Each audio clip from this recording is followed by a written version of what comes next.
Uninzi lwentente besele luqalisa ukunwenwa edolophini nakulamabala entenetya. Kodwa ngoku kushiyeke ezimbalwa neentsalela zendawo bebeyibiza njengamakhaya. Abahlali bathi amagosa ambonzeleka kumakhaya wabo ebanika uphumaphele betyoboza nezindlu zabo. There's this particular tent that I knew about, the same guy who was talking here.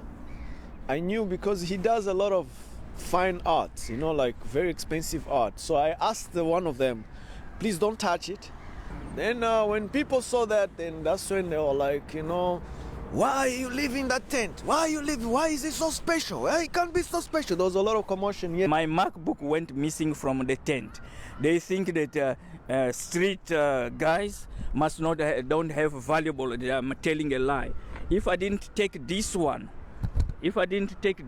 with me, what would have happened? I would have lost 2 laptops.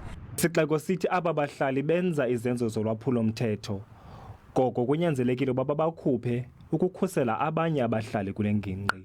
Kunezizathu ngezizathu uzukhumbula abanye abantu ke ngoku baye bahlabe abantu pha kube nezenzo zobugebenga. Kungoko ke ngoku isixeko sizama konke kusemandleni uba kuzo zonke izindawo kungabi nobundlobongela obuvukayo.